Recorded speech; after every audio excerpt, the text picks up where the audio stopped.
Hello? Hello? This damn thing on? Oh, right. The red light. Hello, listeners, whoever you might be. I don't exactly know how you would get your hands on this, but whatever the reason may be, I'm Fluffer, and no, that's my alias, not my occupation. I've never worked in the porno business, merely watched it. About a few years ago. Once I got really into my work, those activities faded away. Anyway, I've never been a schmuck to record my thoughts and all that buzz, but I do now see the point of it. You see, I'm a detective, and my work has led me to strange and fantastic sights to behold. I don't much use words like fantastic, but my many stories of my life across what I call the many. I know, great title. My experiences in the many has taught me many things, subjects of other chaps' tales, myself included, and even, well, I'm just gonna come out and say it, erotic stories. No fret, I won't be going into detail whenever I speak of those pleasurable moments in the mini. What is the mini? Well, I can barely understand it myself, but I'll give you a breakdown. No, should I talk about myself instead? No, these tapes are specifically about my adventures, not me. So, yes, we're gonna get right to the mini. Actually, I'll explain sometime before my discovery, so you can at least have some context. But a year ago, I guess, I was working on this case about some hacky found dead in some alley behind a peep show. While those much like me decided to skip this, I was feeling practically heroic that day. I never truly understood why, but on that day, when I heard about the case, I leaped at the opportunity. I can't really say why. Anyway, when I got there, someone else was there. Well, aside from the police and the corpse. There was a curious fellow there, one decked in white and purple-colored looking armor, but not like I've seen before the many. It was very futuristic. Apparently, he was there to investigate and interview the police. At that time, I thought maybe he was from the feds. I mean, it would explain the armor. Maybe. But then suddenly, he walked around the corner in a flash of light. When me and a few other bulls went to see what happened, he was gone. To make the story short, that armored fellow appeared several times for the next few months after we initially met. All those scenes and corpses were related to the first one, and my patience with our investigation was becoming fucking thin. In a hurry, I was about to get the latest clue on this case where I ran into him. In our fall, we dropped our belongings. Me, my sidearm, and he, a strange small purple-colored device.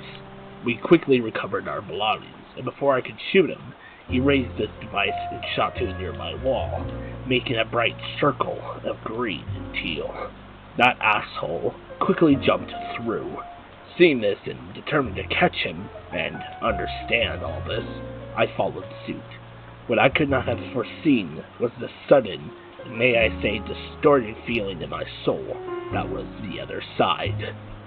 In a flash of green, I opened my eyes to see a completely destroyed city. This was shortly met by me falling to the ground, vomiting up the coffee and cheese mayo sandwich I had earlier that day.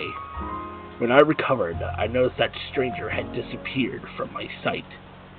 Seeing that the circle of green was gone too, I felt a weight of dread lay upon my shoulders. One that told me I was never going to get back to my small office, which at that time seemed to be just what I needed. From there, I did what I imagine you would have done. I began to fucking walk. With hopes, and what hooch was still in my body from earlier, I began to explore the city in ruins. Maybe, just maybe, I could find that white armored schmuck. Or maybe somewhere I could buy an egg. In my journey of seeing absolutely no one, I came to find several signs and products suggesting that this city was once called Cold Steel. And by all the skeletons and bullet holes, I don't believe the residents left in peace. This was a sight I've never seen before, and I still think about it from time to time. I do wonder how it became the way it was, which I'll learn much later. After what might have been hours, I found someone. They had not noticed me, so I kept to myself, watching him to see if he was a threat or not. While he didn't directly look like the stranger in white, his armor was fairly similar, with the exception of purple. Solid purple. What made me more curious more than anything was what he had on his back. A giant golf club. My unknowledge viewing didn't last long, before he eventually saw me before I could duck around in a corner. When I expected a fight, I raised my gat, aiming it at him. But what shortly happened made me immediately lower my weapon were the words that left his mouth. While I can't remember for sure what he said, his accent baffled me so much, I seized my aggression. He stared at me, and through his helmet's visor, I saw what appeared to be balls of light. What I could understand, he declared his name, or whatever he called himself, Fog. Something I found strange, especially for a name.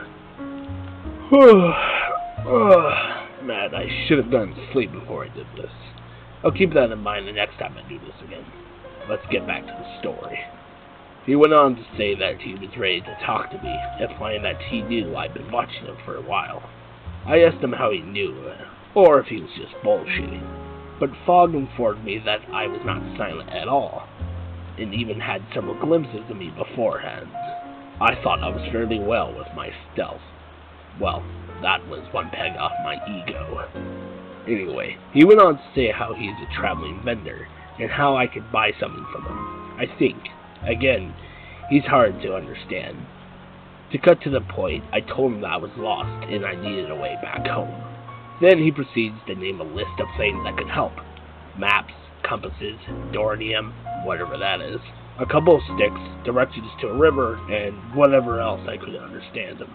Of course, I would have to pay for any of those things, but I hadn't brought my wallet. I don't want them on the job. I'll explain later. It's quite a story to tell. After I told him I didn't have any, he suggested that I get a job. Ignoring that, I reasoned with him that I can't get one if I don't know where I am.